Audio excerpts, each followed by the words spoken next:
बात करने वाले पेड़ का रहस्य। छोटा हसन एक खूबसूरत गांव में रहता था, जहां हर तरफ हरियाली थी, झरने बहते थे और दिन भर पक्षी चहचहाते रहते थे। हसन एक बहुत ही बुद्धिमान और जिज्ञासु बच्चा था, जिसे कहानियां सुनना और सुनाना बहुत पसंद था। जब भी वह कोई नई कहानी सुनता, तो अगले दिन मनोरंजन के साथ वही कहानी अपने दोस्तों को सुनाता। लेकिन एक दिन ऐसा भी आया जब उनके पास बताने के लिए कोई नई कहानी नहीं थी। वह अपनी माँ के पास गया और बोला, माँ, मुझे एक नई कहानी बताओ। माँ मुस्कुराई और बोली, बेटा, आज मैं बहुत व्यस्त हूँ, तुम खुद ही कोई कहानी क्यों नहीं ढूंढ लेते? कहानी ढूंढो, यह कैसे संभव है? कहानियां सुनाई जाती हैं, मिलती नहीं।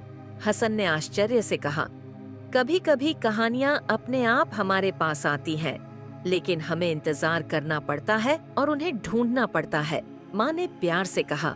यह सुनकर हसन सोच में पड़ गया।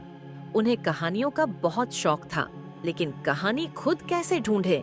वह पूरे गांव में घूमता रहा, लेकिन कहीं भी उसे कहानी नहीं मिली। आखिरकार वह थक गया और अपने पसंदीदा पेड़ के नीचे बैठ गया।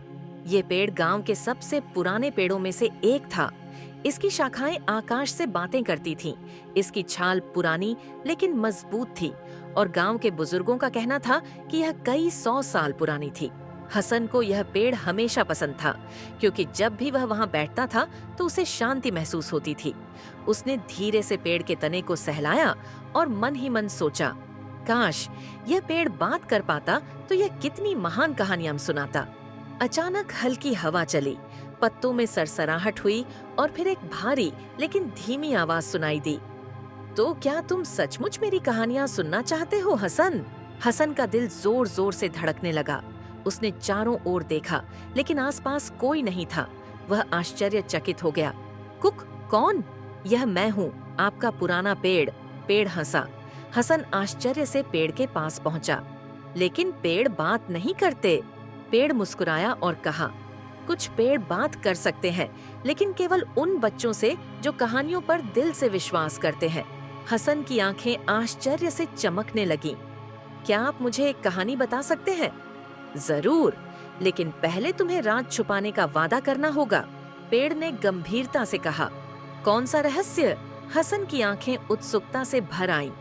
पेड़ धीरे से फुसफुसाया, मेरे नीचे एक जादुई बगीचा है, जहाँ पौधे हंसते हैं, तितलियां कहानियां सुनाती हैं और नदियां गाती हैं। लेकिन यह बगीचा केवल उन बच्चों के लिए खुला है जो अपने वचन के प्रति सच्चे हैं और अपने वादों के प्रति सच्चे हैं। अगर कोई इस बगीचे का रहस्य किसी को बताता है, तो बगीचा हमेशा के लिए गायब हो जाएगा। हसन ने उत्साहपूर्वक वादा किया, मैं कभी किसी को नहीं बताऊंगा। पेड़ ने अपनी जड़ें हिलाईं और अचानक जमीन में एक दरवाजा दिखाई दिया। हसन की आंखें आश्चर्य से फैल गईं। दरवाजा अपने आप खुल गया और एक रोशनी ने अंदर झांका। हसन ने साहस जुटाया और धीरे धीरे दरवाजे के अंदर चला गया। हसन अंदर गया तो हैरान रह गया। यह कोई साधारण बगीचा नहीं था, बल्कि यहाँ की हर चीज सजीव लग रही थी। पेड़ झुक रहे थे और एक दूसरे से फुसफुसा रहे थे। तितलियां रंगीन रोशनी में बदल रही थीं और आकाश में सुंदर आकृतियां बना रही थी और एक छोटी सी धारा हंसी के साथ बह रही थी।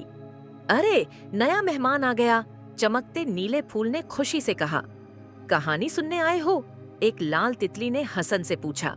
हाँ, लेकिन मुझे विश्वास नहीं हो रहा कि आप सब बात कर सकते हैं, हसन ने आश्चर्य से कहा। यह उद्यान आम लोगों से छिपा रहता है, लेकिन जो लोग कहानियों में विश्वास करते हैं, उनके लिए दरवाजे खुले हैं। नदी गूंजन करने लगी।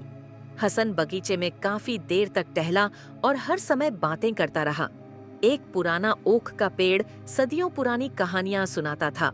चमचमाती झील में चमचमाते मेंढक अपनी मजेदार कहानियां सुनाते थे और चांदी की बिल्लियां एक दूसरे को कविताएं सुनाती थीं।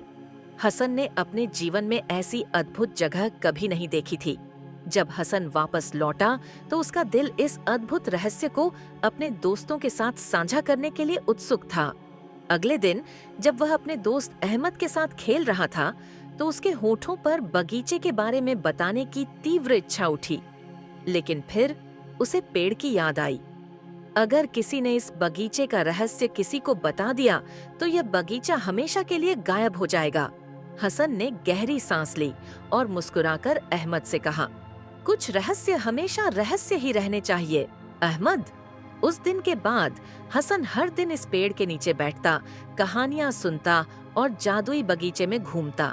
लेकिन उन्होंने इस बगीचे का जिक्र कभी किसी से नहीं किया, क्योंकि वे जानते थे कि कुछ चीजें सिर्फ उनके लिए होती हैं जो उनकी कद्र करना जानते हैं। और इसलिए बातूनी पेड़ के साथ हसन की दोस्ती हमेशा के लिए चली गई और उसके पास कहानियों की कभी कमी नहीं थी।